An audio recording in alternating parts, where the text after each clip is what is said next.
اچھا ملک کی صورتحال کیا ہے، ذمہ داری کس کی ہے، اس سے سمجھ لیں کہ اسٹینڈنگ کمیٹی میں پی سی بی کے معاملات، پاکستان کرکٹ کنٹرول بورڈ کے ڈسکس ہو رہے تھے کہ پی ایس ایل 8 کے کوئی 2 ارب روپے ہیں جو تقسیم نہیں ہوئے ہیں، تو وہاں پی سی بی کے چیئرمین کو آنا تھا جو ملک کے وزیر داخلہ بھی ہیں، تو وہ نہیں آئے۔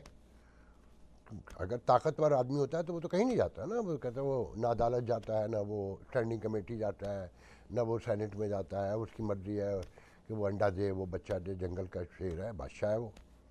تو وہاں پر بتایا گیا ہے، ایک ممبر نے کہا اسٹینڈنگ کمیٹی کے کہ حساب دینے کے لیے ان کو آنا چاہیے تھا، اور پتہ چلا ہے کہ ملک کا وزیر داخلہ جو ہے وہ ان موجود حالات میں، جبکہ ملک میں ان کی شدید ضرورت ہے کہ ملک میں ہونا چاہیے مگر وہ بیرون ملک ہے، پھر کسی نے بتایا کہ نہیں وہ یہاں موجود ہے، تو اس پر نویر قمر جو پیپلز پارٹی جو ان کی بہت بڑی سپورٹر ہے محسن نقوی کی، وہ کہتی ہے کہ دیکھیں جی آپ پہلے نوٹس کریں ان کو، اگر نوٹس بھی نہیں ہوتا تو آپ ان کے وارنٹ اریسٹ بھی نکال سکتے ہیں۔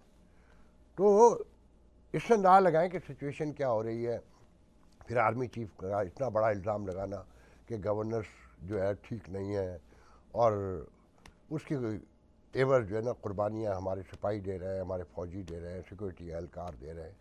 بھئی پہلے تو کوئی ان سے پوچھے کہ یہ شہباز شریف کو میلایا تھا، یا عوام لے کر آئی تھی، یا سسٹم میں آپ نے جائز طور پر اسے آنے دیا تھا۔ یہ سارے سوال تو آپ سے بنتے ہیں کہ یہ گڈ گورنر جو ہے کس کی ذمہ داری ہے، اور یہ ہمیشہ سے کون چلا رہا ہے۔ کراچی میں 40 سال سے رینجر بٹھائی ہوئی ہے، اس کی کارکردگی، اس کا جواب کون دے گا؟ کوئی بھی نہیں دیتا نا۔ اسی طریقے سے پورے ملک میں، مطلب آج ہی فاٹک علاقے میں، جو پرانا فاٹک کہلاتا ہے شمالی وزیرستان کے ایریے میں، 3 اہم ترین سڑکوں پہ کرفیو لگا ہوا ہے۔ وہ نواز شریف چلا رہا ہے، شہباز شریف چلا رہا ہے، اور سیکورٹی کونسل میں محسن نقوی، شور تو یہ پڑا ہوا ہے کہ جی نواز شریف نہیں آیا۔ بھائی نہیں آیا، نواز شریف کوئی عہدہ لے کر بیٹھا ہوا ہے حکومت کا، وہ تو ایک پارٹی کا لیڈر ہے، نہیں آیا ہوگا، بیمار ہوگا، ایج بھی ہے۔ محسن نقوی کیوں نہیں آیا؟ وہ جواب دینا آپ۔ اور آپ کا لایا ہوا ہے، زبردستی ٹھوسا ہوا ہے، اور وہ پی سی بی کا بھی چیئرمین ہے۔ بلوچستان میں کچھ ہو جائے تو وہ کہتا ہے کہ ایک ایس ایچ او کی مار ہے، اور وہ 90 فوجی اٹھا کے لے جاتے ہیں، جتنے چاہتے ہیں مار دیتے ہیں، جتنے چاہتے ہیں غائب کر دیتے ہیں، اور جس طرح سے ملک چل رہا ہے سب کو نظر آ رہا ہے۔ اور کہانی یہ ہے کہ جی یہاں تو بڑی انویسٹمنٹ ہو سکتی ہے، اور انویسٹمنٹ کون کر رہے ہیں؟ سعودی عرب، یو اے ای کہ ریکوڈک میں بھی ہیں، اور پیٹرولیم کی تلاش میں بھی ہیں، اس میں بھی جہاں مال بنے گا وہیں آئیں گے نا۔ عام آدمی تو، جو عام انویسٹر ہے، وہ تو تصور بھی نہیں کر سکتا ان معاملات میں یہاں آنے کا۔ تو آپ کو صاف پتہ چل رہا ہے کہ عید کے بعد کچھ یہاں اور بڑی تبدیلیاں آنا چاہتی ہیں، جو میں سمجھتا ہوں کہ یہ حکومت کو چلتا کریں گے۔ جس طرح اپوزیشن ایکٹیو ہوئی ہے، خاقان عباسی، مصطفیٰ نواز کھوکر کے گھر بھی اب میٹنگیں ہو رہی ہیں، جو بظاہر کسی سیاسی پارٹی میں نہیں ہے، مگر ایک قومی حکومت جو آپ کے ذہن میں آتے ہیں نا، جو میں بار بار کہتا ہوں، وہ نظر آنا شروع ہو گئی ہے۔ اچھا دیکھیں جی، امریکہ کی جہاں تک ہم بات کریں نا، تو ایک چیز تو صاف ہو گئی اسٹیٹ ڈپارٹمنٹ کے کل کے بیان سے، کہ کوئی ایسی ابھی فہرست حتمی نہیں ہے جس میں پابندی سفری لگ رہی ہوں، جس میں عراق، ایران، پاکستان، افغانستان کے نام ہیں۔ ایسا تو کچھ بھی نہیں ہے نا۔ تو انہوں نے کہا کہ ابھی باتیں ہو رہی ہیں، یہ جو امیگریشن کے ایشوز ہیں ان پہ گفتگو ہو رہی ہے، کل کو اگر کوئی چیز ہوگی تو اس کو کیسے مینیج کرنا ہے، کیا کرنا ہے، تو بتا دیں گے۔ فی الحال ایسا کچھ بھی نہیں ہے۔ ساتھ میں ایک خبر بڑی عجیب ہے، میں نے 1-2 لوگوں کو فون کیا، ملے نہیں، کہ پی ٹی آئی کی جو خارجہ امور کی کمیٹی تھی، جس میں زلفی بخاری، اوورسیز تحریک انصاف کے سیکریٹری محترم جناب سجاد برقی صاحب، عاطف خان صاحب، اور زلفی بخاری اس کو ہیڈ کر رہے تھے میرے خیال، شہباز گل، اسے اعلیٰ یہ پچھلے دنوں ہی اسے ریفارم کیا گیا تھا کمیٹی کو، 9 میں سے 5 لوگ رہ گئے تھے، اب بیرسٹر گوہر نے اعلان کر دیا وہ ختم کر دی۔ اچھا اس کی وجہ نظر آ رہی ہے کہ یہاں آلموسٹ ناکامی ہو چکی ہے۔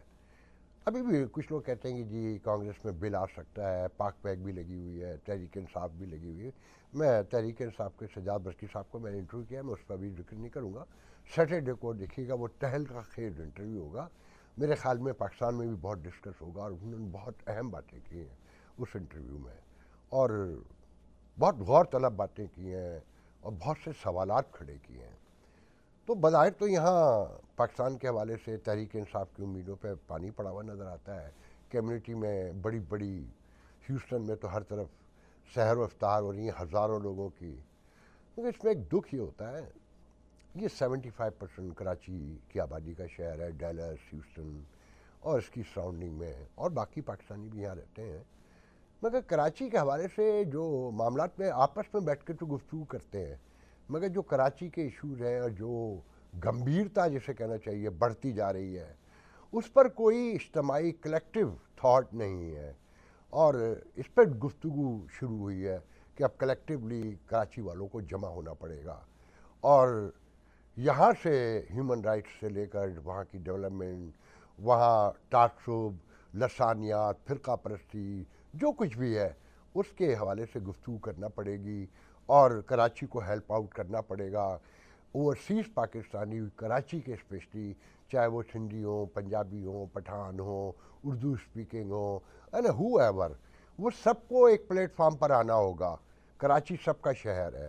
انٹرنیشنل سٹی کسی ایک قوم کا، ایک کا زبان بولنے والوں کا نہیں ہوتا ہے. وہ ہر زبان بولنے والے کا ہوتا ہے جو وہاں رہتا ہے، جس کا وہاں اسٹیک ہوتا ہے. مگر شرط یہ ہے کہ اس کا اسٹیک ہو. اگر اس کا اسٹیک نہیں ہے تو اسے اس شہر کا باسی نہ سمجھا جائے اور نہ ہی سمجھنا چاہیے. تو آنے والے دن بڑے امپورٹنٹ ہیں. دیکھتے ہیں ہم مزید کیا کیا دیکھنے جا رہے ہیں، اور آرمی چیف کے اس بیان کو ابھی لوگ کتنا انٹرپریٹ کریں گے، یہ ایک ایک کر کے چیزیں سامنے آئیں گی. اور ملک کہاں جائے گا، بہت کنسرن ہے یہاں اوورسیز پاکستانیوں میں، امریکن پاکستانیوں میں. ہر شخص پریشان ہے. یہاں کے حالات اپنی جگہ اہم ہیں، اس پر بھی بڑا کنسرن ہے.